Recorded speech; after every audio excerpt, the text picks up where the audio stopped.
I'm Dave Holloway. I'm 58 years old. I served 19 years of a 26-year sentence for aggravated assault. And the hardest decision I ever made in there wasn't about survival. It was to stop calling my son, my daughter, and my brother. I chose to become a ghost to them while I was still alive. Let me tell you what happened. You see, I thought I was being noble. I convinced myself that cutting myself out of their lives was the last good thing I could do for them. But here's the truth I live with now, out here in the world. I didn't end their pain. I just changed its shape. I traded the messy, complicated hurt of my voice for a silent, permanent mystery. And that was the most selfish thing I've ever done. Let me explain. It started in 2007, about a year into my sentence at Wabash Valley. My old life, the one where I was a shipping supervisor in a warehouse back in Evansville, in Jacobsville, that was gone. Inside, routine is everything. And the centerpiece of my week was Sunday afternoons, phone call time.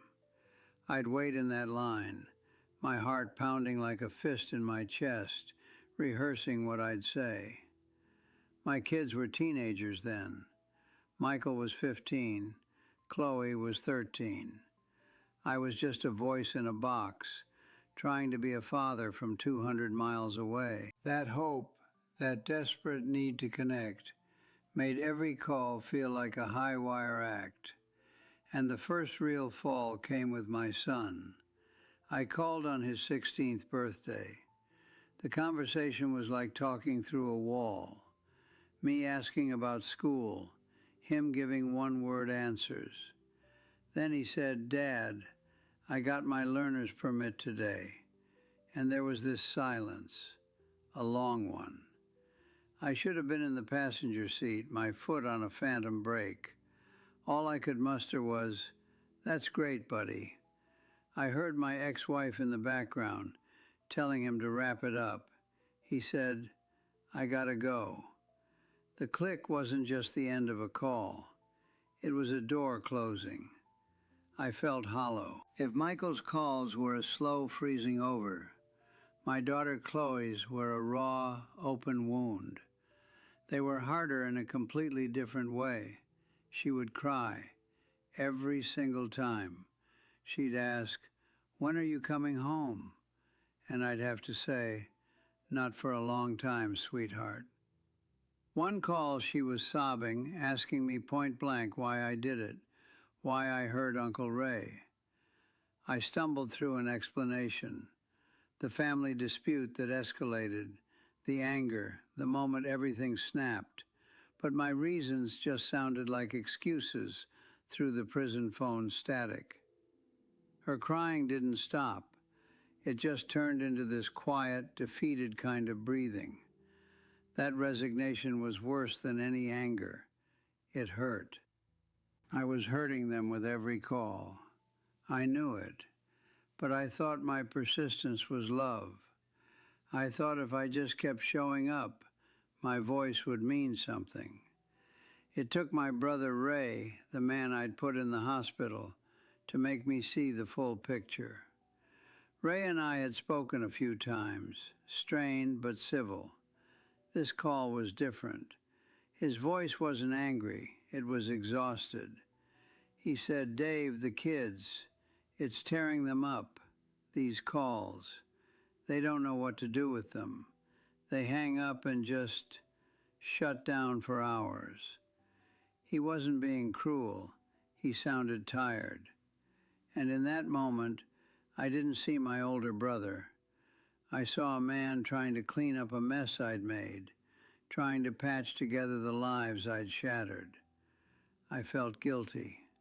That conversation sat with me for days. It rewired my thinking. I lay on my bunk and started doing the math. I had so many years left. Michael would be a grown man. Chloe would be in her 20s.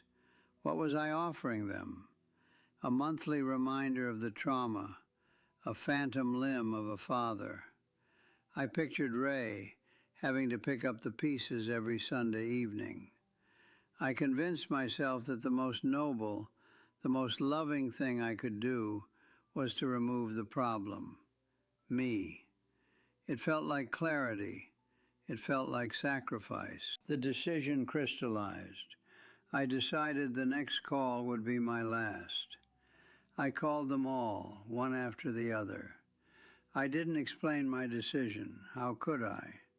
To Michael, I just said I loved him. I was proud of him. He said, "Okay, you too, Dad." To Chloe, I told her to be strong, that I loved her more than anything. She just whispered, "Bye, Daddy." To Ray, I simply said, "Take care of them." He paused, then said, "You too, Dave." There was confusion in all their voices. They didn't know they were saying goodbye. I was heartbroken. Hanging up that last time felt like a kind of death. The following Sunday was when I had to live in the aftermath of that choice. When phone time came around, I stayed on my bunk. I watched other men line up, their faces tense with hope or relief. I listened to the pieces of conversations, laughter, tears, heated whispers. The unit was full of the living, and I just sat there in this terrifying self-imposed quiet. I had traded the agony of connection for the peace of absence. It felt like victory and defeat all at once. I felt numb. That silence became my new routine. Weeks turned into months, then years. I built a life inside those walls, around the hole where my family used to be. I'd work in the laundry. I'd walk the yard. I'd read books from the library. And every Sunday I'd stay on my bunk. I'd watch the same men go to the phones, year after year. I saw some of them get visits too. I never put anyone on my list. I thought I was being consistent. I thought I was being strong. But you know what happens when you decide to be a ghost. The world outside keeps living. It doesn't stop. You just stop hearing about it. I served my full 19 years. I was released in 2025. I walked out of there with a duffel bag and a check for $176. The world was different, louder, faster. Everything was a screen. I settled back in Indiana, but not in Evansville. I couldn't go back to Jacobsville. I got a small apartment in Terre Haute, found a job doing inventory at a parts store. It was quiet. It was what I'd made for myself. And then you start to hear things. You can't help it. You run into someone from the old neighborhood at a gas station, or you hear a name mentioned in line at the grocery store. The prison grapevine had been vague, but out here the details were sharp. Michael graduated from Purdue. He's an engineer. He lives in Chicago. Chloe got married. She's a teacher right there in Evansville. She has a little boy, my grandson. I'd sit in my apartment at night and I'd picture them, not as the teenagers I'd last spoken to, but as these full-grown strangers living lives I'd chosen to know nothing about. I had succeeded. I was a ghost. And I started to realize that the peace I'd felt on my bunk all those Sundays was just the silence of a tomb I'd built for myself. I felt a deep, quiet regret. Being out here, seeing families in diners, fathers teaching their kids to parallel park, people laughing on their phones with someone they loved, it forced me to see what I'd done from the other side. My noble sacrifice didn't look so noble anymore. It looked like what it was, a running away. Let me tell you about a specific moment. About 2 years after I got out, I was in a park, eating my lunch from a paper bag. There was a bench nearby where a young woman was talking on her phone. She was upset. Her voice carried. She was saying, "Mom, I just don't know what to do. He won't return my calls. He just disappeared. It's like I don't even matter enough for him to tell me why." She was crying. And I just sat there, frozen, my sandwich turning to dust in my mouth. I wasn't hearing her. I was hearing Chloe. I was hearing the question I'd left her with. Not, "Why did you do it, Dad?" but, "Why did you leave me, Dad?" I'd traded one hurt for a deeper, more confusing one. I thought I'd taken myself out of the equation, but all I did was become the biggest variable in their lives, a missing piece. That's when I really understood the selfishness of my sacrifice. I thought I was being selfless. I was being a coward. I couldn't bear their pain, Michael's distance, Chloe's tears, Ray's exhaustion, so I decided to remove the source, me. It was easier for me. But I didn't end their pain. I just changed its shape.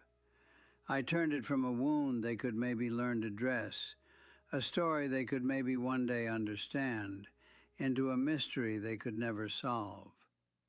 Why did he stop? Did he stop loving us? Was it something I said? I answered my own guilt by giving them a lifelong question. I gave myself a clean break and left them with a ragged, unanswered edge. Here's the thing about silence. It's not empty. It's full of every question you didn't answer.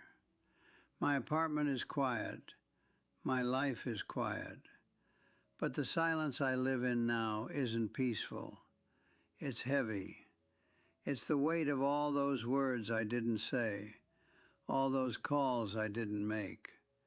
I chose to be a ghost, and now I haunt my own life. I see a father and his son having coffee, and I wonder what Michael's voice sounds like as a man. I see a little boy on the swings, and I wonder what my grandson's name is. That's the punishment I made for myself, long after the state said my debt was paid. That punishment I made for myself, long after the state said my debt was paid. It's a quiet thing. It doesn't shout. It just sits there in the room with you. I think the worst part is the birthdays. Every year, on their birthdays, I'd be in that cell and I'd know. I'd know exactly how old they were. I'd do the math in my head. Michael is 21. Chloe is 19. I'd picture a cake. I'd wonder if Ray was there, or if my ex-wife had moved on enough to have a party. And I'd just sit there, on that bunk, and I wouldn't move. I'd give them that day at least. I'd give them the gift of my silence on the day they were born. It felt like a ritual, a penance, but it was just me, alone in a room, honoring a ghost. There was this one guy in my block, Leo. He was in for something long, too. And every Sunday, without fail, he'd call his daughter. She was about Chloe's age. And every Sunday it seemed like they'd fight. He'd come back to his bunk red-faced, sometimes swearing under his breath, sometimes just looking defeated. One time he slammed the receiver down so hard the CO wrote him up. I used to watch him and think, "You idiot. Why do you put yourself through that? Why do you put her through that? Just stop. It's cleaner." One Sunday he came back and he was just quiet. He sat on his bunk and put his head in his hands. I was reading a book, pretending not to see. After a while he looked over at me. He said, "She told me she hates me. She said I'm dead to her." He said it flat, like he was reading a weather report. Then he said, "I'm going to call her again next week." I just stared at him. I couldn't understand it. "Why?" I asked him.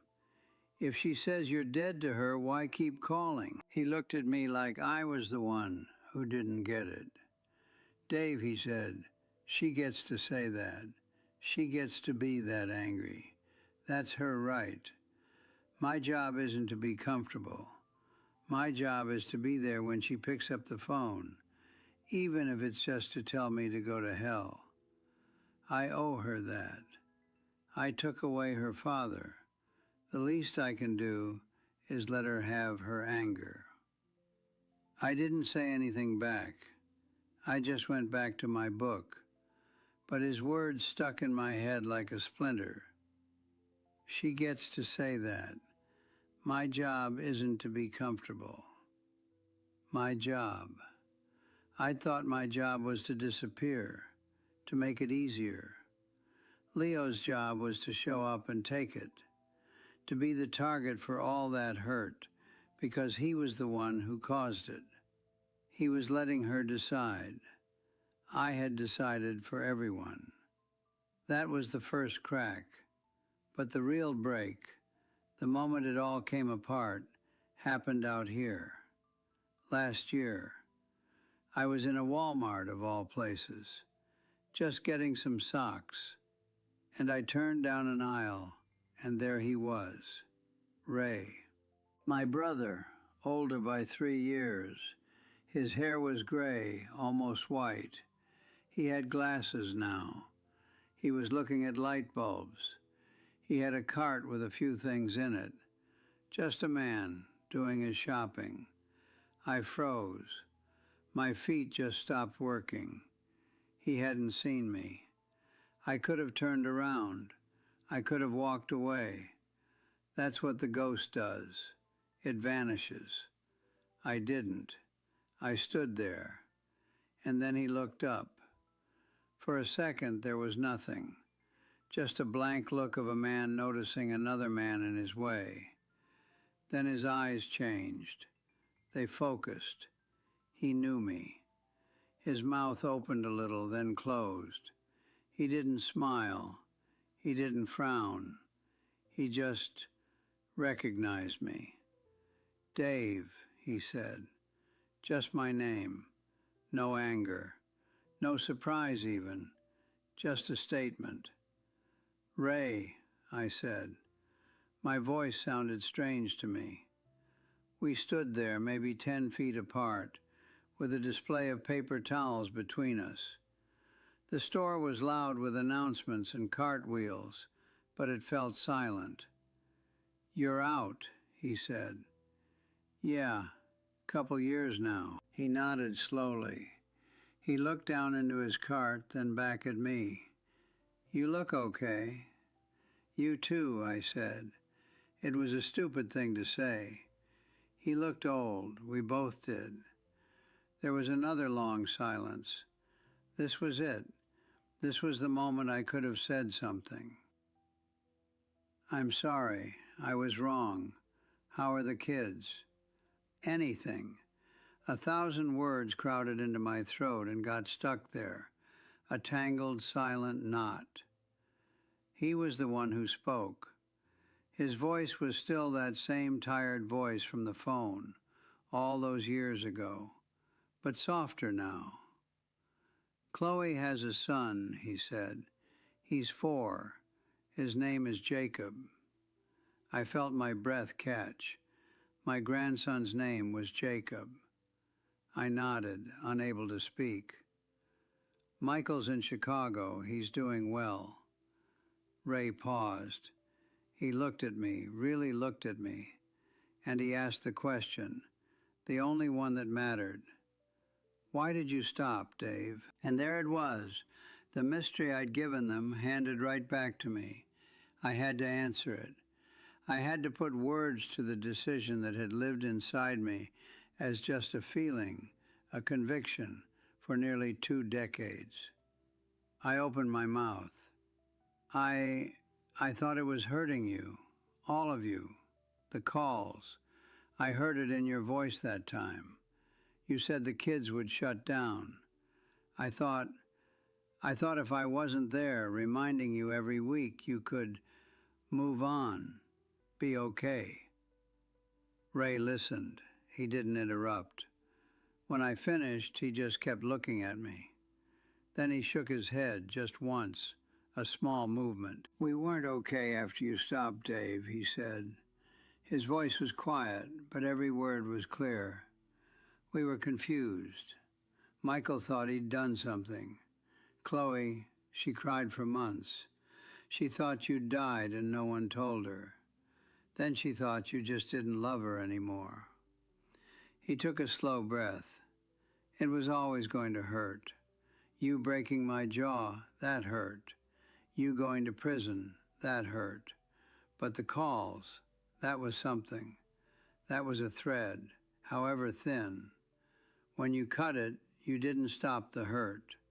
You just took away the only thing we had left of you. I stood there. I felt hollowed out, paper towel aisle hollow. All my noble reasoning, my sacrifice, laid out in front of me in his simple, tired words. You took away the only thing we had left. I'm sorry, I whispered. It was so inadequate it was almost pathetic. Ray nodded again. He looked down at his cart. The conversation was over. He had given me my answer, and it had broken something open in me that I'd kept sealed for 19 years.